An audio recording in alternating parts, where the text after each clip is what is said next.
Hello and welcome, everyone, to this episode of the Framework Podcast. I'm one of your two co-hosts for this series on retirement income planning. I'm going to be joined by Devin Eckberg here, and I've got a good friend of mine, somebody who I've gotten to work with in numerous different projects here. And, Rita, really good to have you on the show talking about retirement income planning, and one of your favorite areas of retirement income planning, too, we'll focus on today. But thank you for joining both Devin and I here today. Well, thank you so much for having me. So excited to be here. Yeah, it's great to see you. I know usually we're talking about swimming and running and all those fun things too, but I think both of us do a lot of those things so we can eat more food too, right? Which is always nice. But we like to kick off the show with a little bit of a conversation about food. And what's speaking to you right now, food-wise? Well, Jamie, I love this question because I think that carbs are good. So my favorite food would be pho, ramen, soba, udon, any type of noodle dish. Yeah. And do you have a favorite place in DC that you like to go to? Because I know you're from the greater, right, DC metro area now. That's right. So I always tell people it's MC from the DMV or MC from the DMV. You know what? I would say Akira has the best ramen. That's awesome. Do you make any ramen at home too? No, I just go out and I make sure I'm intentional about supporting Asian businesses in my community. Yeah, that's fantastic. And I know you just ran half marathon, 13.1 miles, a week or so ago. So how did that feel? A little good or a little sluggish, that one? So what's interesting about this one is I felt a little bit slow, tired, and weak. But then again, who doesn't feel that tired, slow, and weak after running 13.1? What was so interesting about that is I actually had been exposed to COVID. So, I was a little bit slow, but you know what? I finished, and that's really all that matters. Yeah, I know you told me about that. And so, I'm glad that you finished and are doing well. Yeah, congratulations on finishing, because that's an accomplishment in itself. And you said you were preparing for a full marathon eventually? I am. So September 2022, I plan to run the Berlin Marathon. I was supposed to run it in 2020, but it was canceled because of the pandemic, and it was canceled in 2021. So, this is the big race. Mm-hmm. Nice. So you were saying before we turned on the cameras that retirement income is one of your most favorite topics to talk about. How did you get involved with this topic in your career, and why is it so important to you? Why is it so special to you? So the topic of retirement income is near and dear to my heart for a couple of reasons. First, I think that so much of the literature out there, and I understand it's changing, was on the accumulation phase. But the reason why it became so interesting to me is because my parents are almost 15 years apart. So when my dad retired at age 60, my mommy was only 46. And at that time, my sister was still in high school. So I really started to take an interest in this, not just from a professional standpoint, but also a personal standpoint. And you've kind of, dived into the education around this too, right? You're a CFP professional, and you went and got the RICP too. And obviously, ethics is a big thing for you also, right? In the retirement space too. How did you start getting into the ethical side of this also? So sure, I definitely can answer that. So a lot of people ask me about RICP. I've had people say to me, "Hey, Marguerita, that's really expensive. Is it worth it?" And I tell them, of course it's worth it. Because if you can know more about something, not only have you improved your knowledge base, but you also can deliver better advice to your clients. So what does that have to do with ethics? So my dad became really sick. When I mean really sick, my dad was diagnosed with Parkinson's disease. And my dad lived with the disease for about 9 years. And my dad passed away. When my dad was really, really sick, I started to do research about ethics. And I faced an ethical dilemma myself. And no, I didn't do anything wrong or bad. And that's when I said a lot of the ethics education It's not bad, but I really wanted to make it more relevant so I can share what the ethical dilemma was. So, for those of you who don't know, I'm Marguerita Maria Cheng. My dad was born in China, came to the U.S. by way of Taiwan. My mom is Irish and Eastern European. I'm like generation 1.5. And my dad always made the decisions or took the lead in financial matters. But my dad started locking himself out of his accounts. And my mom said to me, "Can you reset Dad's passwords?" This was not money I managed. This is a self-directed brokerage account. I said, "No, Mom, I can't." And that is when I got the estate planning attorney involved and my sisters involved. And I said, it is not in his best interest to give him access to his passwords. And you may think, well, that's like really mean, Marguerita. You're all sweet. Why would you lock your dad out? I said, I did not lock my dad out. I just didn't think it was appropriate to help him reset his passwords. But we came up with a solution. My dad could have online access so he could see everything. But we did not enable the electronic trading capabilities. So that was the ethical dilemma I faced. So that's how this all started. It's a powerful story, and thank you for sharing that with us. And today I want to talk a little bit about that. And I know a lot of your passions have come out of personal experiences. And two main topics we want to cover with you today in the retirement income space, which is long-term care, which we'll focus on first, and then we'll get to home equity a little bit too, as you've been very involved in that side of the world too. Let's start with the long-term care. How did that become a passion for you, and building that into the retirement income planning process? Sure. So this topic of long-term care, it is not easy to approach with your clients, let alone your parents. But I'm going to add some wholesome humor here. Remember I told you, I'm I'm multicultural, multiracial. So I actually gave my dad a little bit of Confucian guilt. And my mom is Irish Catholic. So I was like, you know what? I'm going to lay on the Irish Catholic guilt. So after I gave birth to my son, that's the second grandchild and the first grandson, I figured this is kind of an opportunity. I mean, I was a little bit overwhelmed. Not in a negative way. I was thinking, my goodness, here I have these two kids. I'm running a practice. What is going to happen if my parents get sick? So that's when I kind of nudged my parents to do planning. And my mom at that time said, "Rita, isn't this for old people?" And I don't know, maybe I was really witty and sharp. I'm like, "Mom, you're young and beautiful. The reason why we're talking about this now is because it'd not be appropriate for me to decide what you want to do. I want you to be in control." And then my mom said, "Yeah, I like being in control." I'm like, "Exactly, Mom." So the earlier we talk about this, the more choice you have. Now, the other thing is my dad, he studied applied mathematics. So my dad was all about the numbers. But when I showed my dad that, yes, long-term care is expensive, but the cost of care is even more, it kind of made sense to him. So I started talking about this when my parents were really healthy.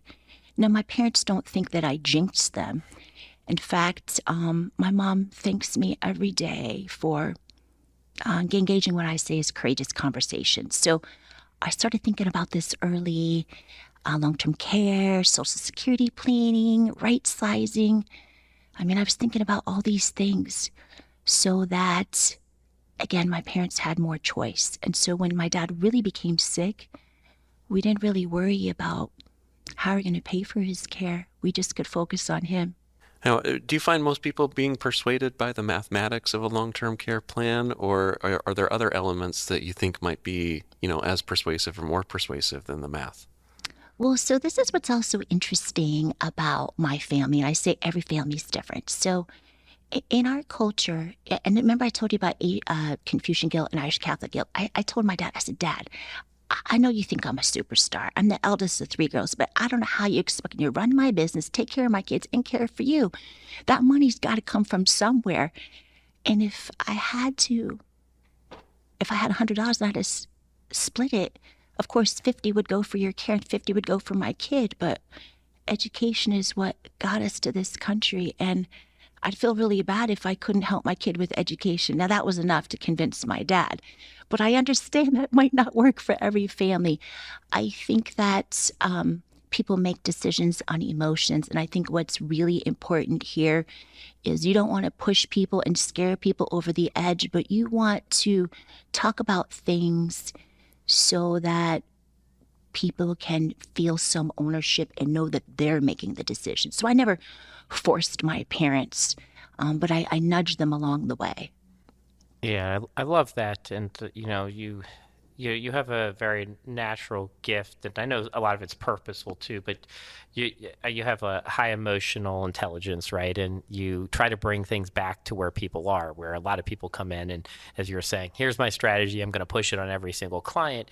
You tend to be more conversational and interactive with your clients and the people you work with. And so, how do you start that long-term care conversation with a lot of your clients? So the first thing that I talk about is we have to have a plan for how we're going to handle long-term care.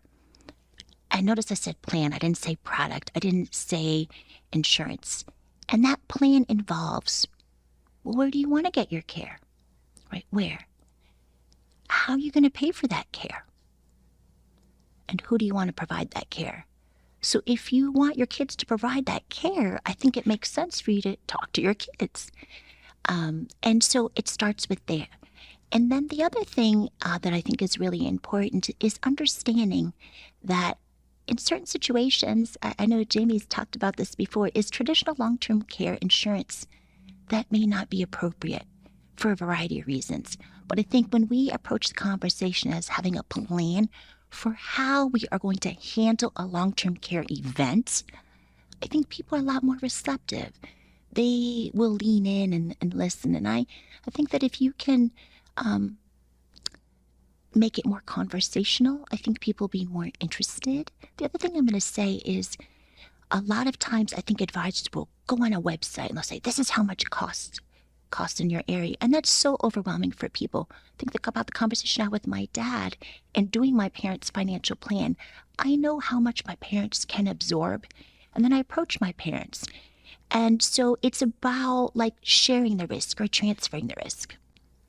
I know for people in my life, my family, when they think of long-term care, I think they automatically think nursing home.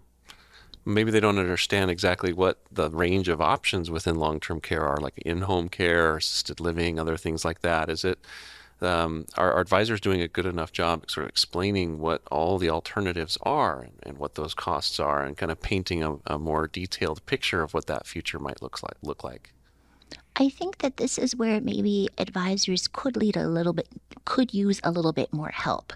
That long-term care does not necessarily mean going somewhere to get their care. It really means, it goes back to who do you want to provide the care and where do you want to receive the care? And I always tell people every family is different. Every medical situation is different. So my dad actually did go to a facility. I remember it like it was yesterday. It was either a Thursday or a Friday. And I visited him on Saturday with my kids. And I went back on Sunday. And my kids sat in the room and they're like, we're not leaving. I'm like, what do you mean we're not leaving? Grandpa can't stay here. This is not working out. At that time, my kid was like 7.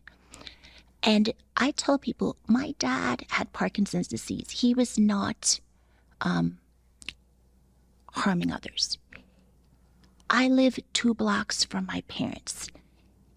For our family, it made sense for me to bring Dad home because he was not happy there. I want to be clear. It's not that the people were mean. Remember, I told you my dad's native language is Mandarin. Well, I don't speak the best Mandarin. I can at least understand. Also, food.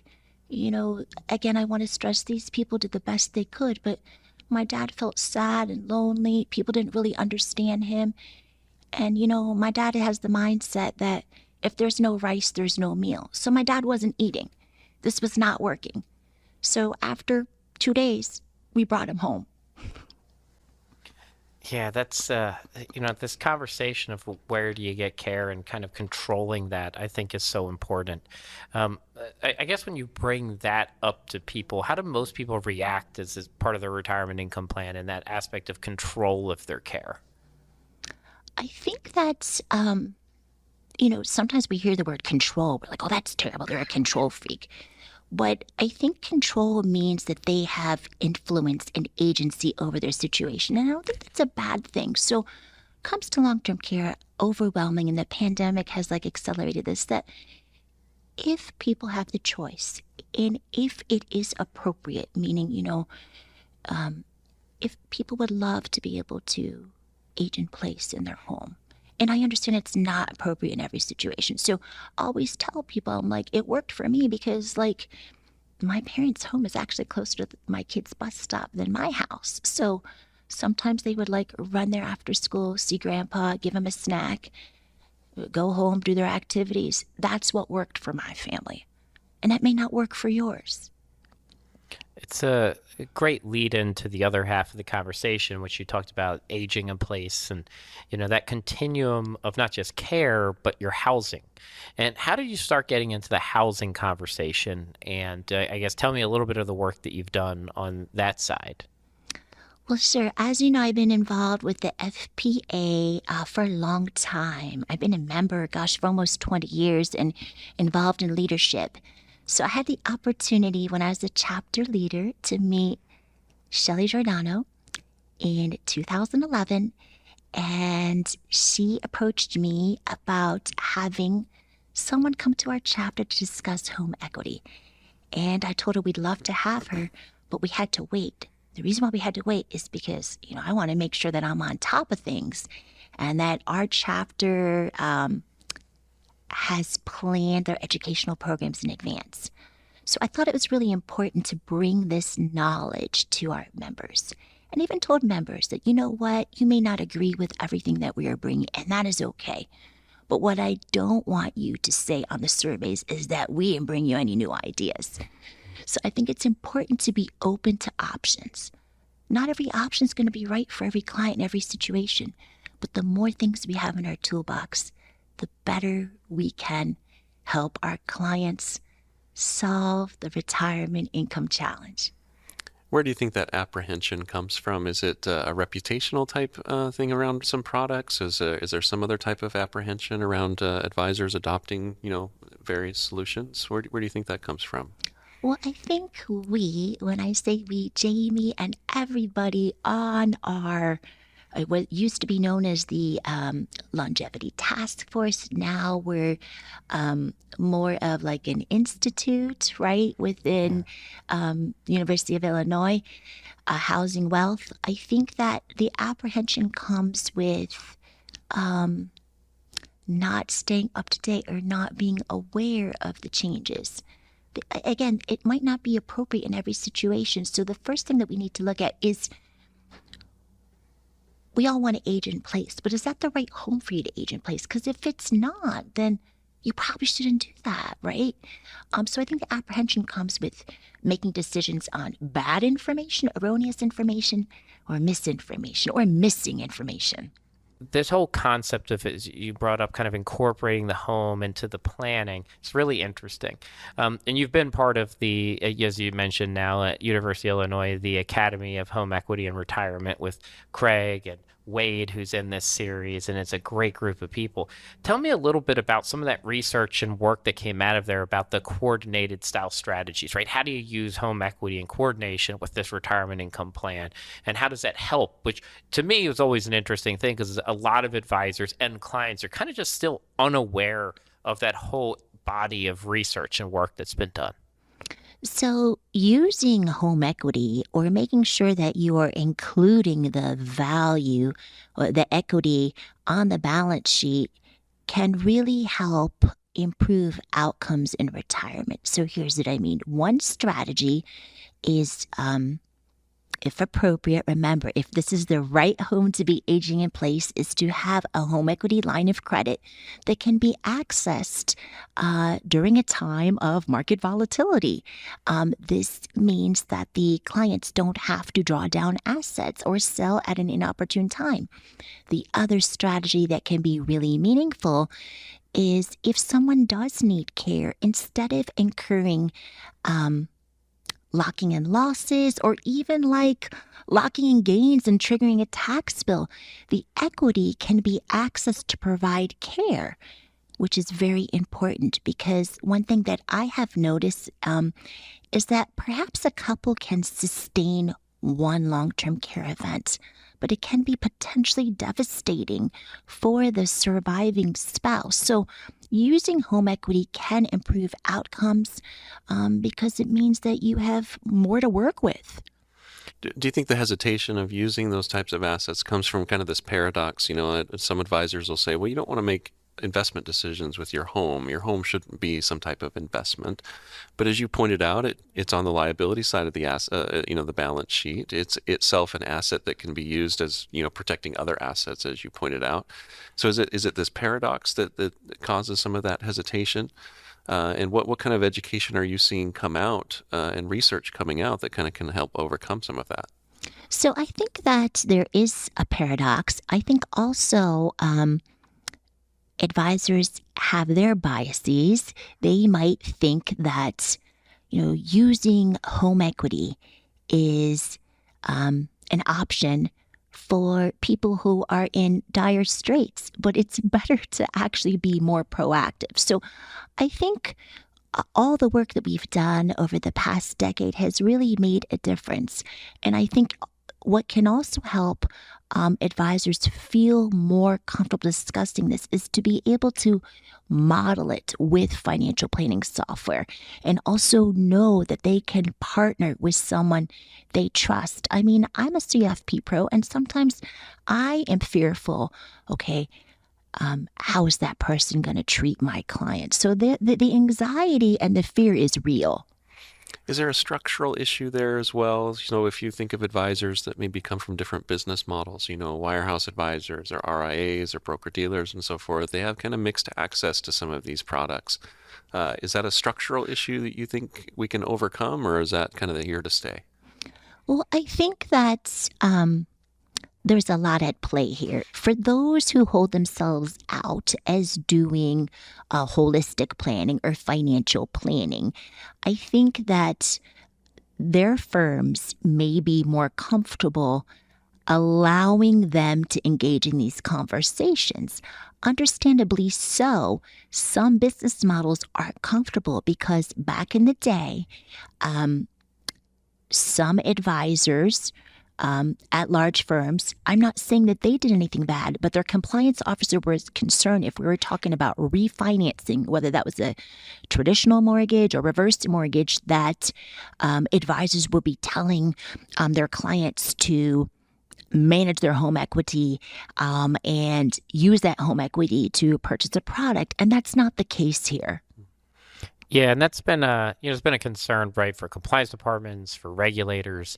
And so it is something always to consider here, right? It's like, are you telling somebody to take money out of your home so you can buy a product that's paying the person, or move more money into AUM so you make more? And there are clear conflicts that can exist there. And I think you made a great point, though.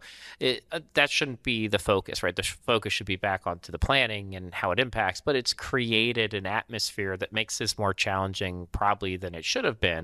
But it is the world that we operate in.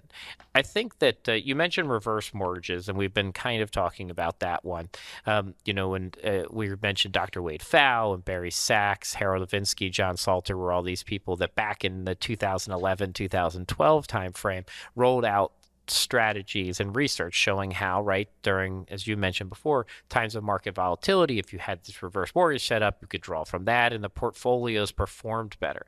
And it actually had such a big impact that FINRA actually changed their investor alert, right, based off that, because you mentioned it. It always used to be listed as dire straits, right? And I believe FINRA's language was, right, line of last resort for a long period of time. And then they eventually pulled that out because the research was showing that was the worst possible strategy to entail in general. And it made a lot of sense to me. And I always used to explain it like this. If you had three assets and one was performing at 3%, one was 5%, and one was 8%, which one do you spend first? And if I also told you that they had volatility, right, of, higher volatility and then lower in the other two, right, you would be like, well, do I spend the lowest performing, least volatile one first, or the highest performing, most volatile? And you would say, well, you leave the highest performing one to last. Well, that would be your home, your bond portfolio, and then your equity portfolio.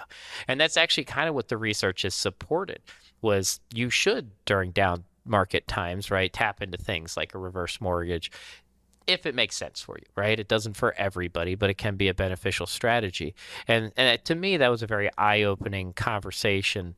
And you said you went into that research and started to learn about it. How did that change your view on reverse mortgages and incorporating that into a retirement income plan? I think it's important as advisors, CFP pros in particular, that if we are really doing financial planning, it is important for us to separate how we are compensated from the advice we give. So, for example, I give a lot of advice. I don't tell people what to do, but I'm preparing their financial plan and showing different scenarios. I give a lot of advice on Social Security planning. That's part of retirement income. So is helping people manage their equity. And in some cases, it has made a difference. There is a situation where I can say, my client actually got married later in life for the first time, and she lost her husband. They live in DC Metro, and she wanted to age in place. She had a lot of equity, but she had an outstanding equity line of credit, home equity line of credit. This is a situation where we did not have her take out more debt. We just replaced the home equity line of credit with a home equity conversion mortgage. The benefit to her is she could do some home improvements and stay in her home. Yeah, that can be a powerful cash flow benefit there too, right? When you kind of replace something with a fixed outflow with a optional outflow of cash monthly. And I think that's something that a lot of people kind of don't pay attention to when it comes to that. I think another question I just have is, how do you put all this together then, right? Like we're talking about all these different areas. You mentioned Social Security. When you're putting the retirement income plan together, how do you coordinate all that and then communicate it to a client? So in terms of my process, it's exactly how I work. Whether somebody decides to hire me or not, I'm okay with that. I really want that prospect to find the advisor that is right for them. Why? Because I want it to be a positive experience, because I know if more people have a positive experience, there are going to be more people who are inclined to get help, which is better for society, right? That's really important. So how I put it together, the first thing I do is I have someone do a risk questionnaire, and I send them the results. No string attached. And then I say, if you want, we can talk about it. And then I schedule a Zoom meeting, and we talk about what they're looking for. I tell them how I work. And then I ask them, I said, if you want, I can run a risk report on one of your holdings if you're up to it. If you don't want to, that's fine too. And many times they take me up on that. While I'm running that, I invite them to my client portal. I ask them to upload their documents. So I'm putting a lot of work on the front end, but this is really important because I want them to know that this is a collaborative process. It's both their qualitative and quantitative. I need to know their assets, liabilities, income, and expenses. Why do I need to know that? I've never had anybody be mad. Because the only way I can ensure that I'm giving fiduciary level advice is to know both the qualitative and quantitative. And so from that, I'll review it, and then I'll tell them how I can help them, and then we will do financial planning. If for whatever reason they decide not to move forward, that's okay.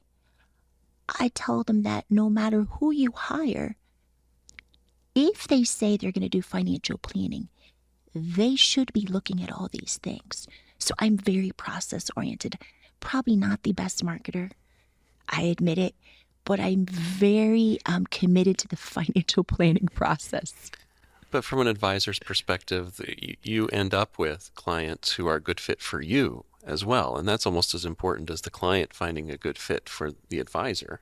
Because as you build your practice, you're contributing and adding value to your clients in a very specific way. And those clients become valuable for you. They're stickier, they retain longer, and you may find out more opportunities to work with these types of clients who resonate with that type of process. Without question, I mean, what I tell people is if this has actually happened to me, where someone said to me, hey, Rita, can you tell me, should I take the lump sum or the pension? I'm like, I don't know. It makes it seem like I'm really stupid, right? I don't know. What do you mean you don't know? I was like, I don't know because I don't know your family situation. I don't know what your expenses are. So for me to be able to answer that question, I'm going to need this information.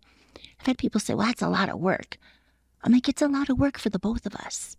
But I want to make sure that I am helping you get the most favorable outcome. And so some people will self-select. But what's good about this is like, I don't have to apologize. I don't have to like unwind anything that's uncomfortable for either one of us. Yeah, I love that and your passion for planning. The one of the questions I've liked asking people here too was, so for Marguerita Cheng, right? Rita, MC from the DC, right? What does a financially free retirement look like for yourself? Have you done some of that visioning on what you feel would feel great about? Absolutely. So for me, it is having good health, right? A reasonable amount of wealth, time to enjoy it. And then last but not least, amor. That means like love from family, friends, and community. And that is what I call retirement nirvana, right? You can have it all. You want to have good health, good reasonable amount of wealth, time, and friends and family to enjoy it.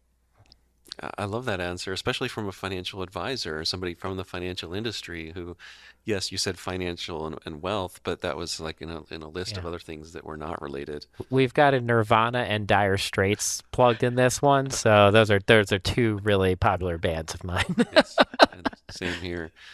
Professionally, what type of legacy would you like to leave in the retirement income space? And what would you like to see happen next? Well, sure. I mean, if I just cared about like my book of business, I just like lock myself in a room and just work all the time. I really care about the profession.